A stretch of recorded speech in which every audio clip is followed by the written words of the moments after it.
Hello, we are going to be talking about World War I propaganda, the types, and the effects of it. For those who don't know, what is propaganda? Propaganda is when someone is deliberately spreading misleading information. It's used to manipulate how people think and believe in something, and is usually told in half-truths. Only some of the story that they are telling you is true, and it makes you doubt your other resources because their information doesn't align with the propaganda. Why did we choose this topic to discuss? When researching about this topic, we discovered there isn't much easily available. Historians haven't often talked about propaganda and its effect. We find it very important for people to know about this mainly because of the fact that propaganda is still being used today, alongside the fact that it's the main reason why so many soldiers served in the military. At the time, there were four main types of propaganda used, which we now will go over.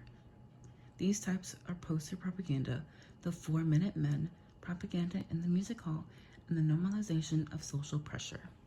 The most known type of propaganda is the usage of posters. You may know this type from the famous poster, Uncle Sam Wants You.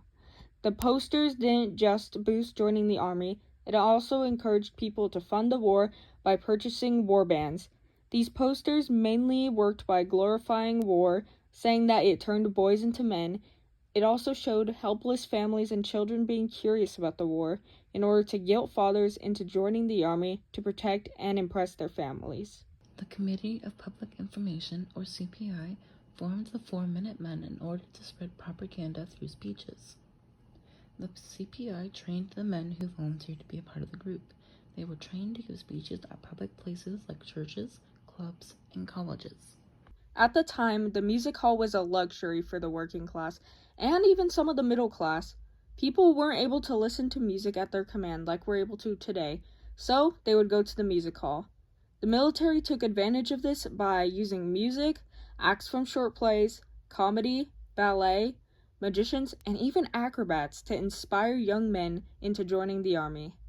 These shows were also most known for their effectiveness in boosting the people's morale. The most effective form of propaganda was the normalization of social pressure to join the war. With all other forms being shown, people developed a mindset of getting honor from sending husbands and sons away. Whoever didn't leave for war were labeled as cowards and were publicly shamed. Most were even given white feathers that were symbolic towards cowardice. Propaganda was immensely successful, that it had revolutionized the standing of advertising and marketing experts among corporate leaders, as said by historian Nick Fisher. It had gathered around 65 million men to join the army.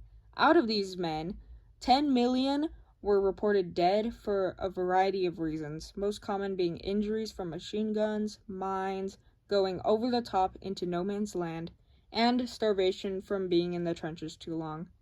The men who did survive were mostly injured, around 21 million being reported.